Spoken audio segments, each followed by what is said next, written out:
While you adjusted your fiscal year guidance, you still did put out that guidance, which I think is very notable given the fact that we've seen dozens and dozens of companies now just pull their full year guidance in general. Why did you feel confident to still put numbers out there? What kind of data or information are you tracking that enables you to do that? Well, we started with what was a good quarter for us, both in terms of revenue as well as earnings. But we thought it was important, particularly in a time of uncertainty like this, to be able to share the information that we think is most important when charting a course to the future. And so we thought that giving more information rather than less would be most helpful at this point. Yeah, and there's this belief that's emerged from a number of tech CEOs that have actually been on this show in recent weeks that this crisis is now going to accelerate the digitization trends that we've already seen take root in a number of industries. Is this something that you're anticipating when it comes to industrial technology and all of those automation products and tech solutions that you're now selling to manufacturing customers? I think it will. Certainly, the crisis is changing lives and the way we live around the world. It's also going to change the way that companies do business. And so increased resiliency in supply chain, better product traceability, eliminating single points of failure in factories and supply chain component suppliers. I think all of those things are going to be important. And so technology such as we have is going to play a role. What are those conversations looking like with some of your customers, particularly in places like here in the U.S., where we're starting to see local economies begin to come back online? In some industries that were deemed essential, which I know your business is deemed essential as well, but some businesses never closed down in the first place. What has that done in terms of the demand for the technology that you offer? Well, it varies by industry for sure, but we're playing a very important role in helping people produce masks and respirators, ventilators, and medicine. So certainly that part of our business is running very strong as we're helping people maintain and increase production. Prepared foods is another area that remains obviously critically important.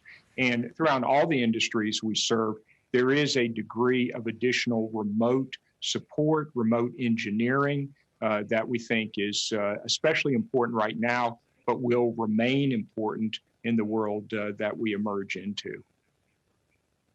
And given the fact that Rockwell itself is deemed an essential business because it needs to support some of these critical infrastructure industries, how have you been managing safety protocols and keeping your staff and your employees safe? Well, first and foremost,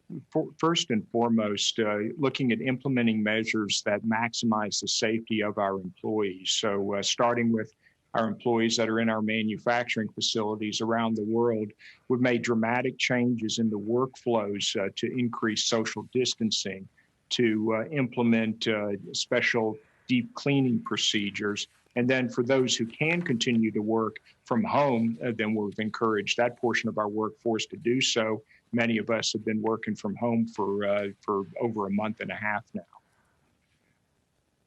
Yeah, we were talking to the CEO of Polaris just a short while ago, and one of the things he said is that he believes that we're in a recession, that it could be a U-shaped recession, and they're preparing for that to potentially play out for a longer than maybe expected period of time. How do you see it right now through the lens of Rockwell Automation and all of those different manufacturing customers that you do work with?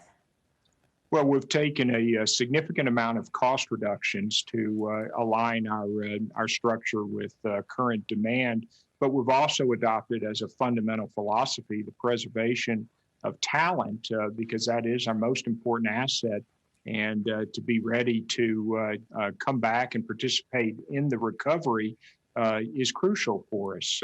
Now, we have modeled various shapes of the recovery, and we believe that we have plans ready to implement regardless of what shape that recovery ends up taking.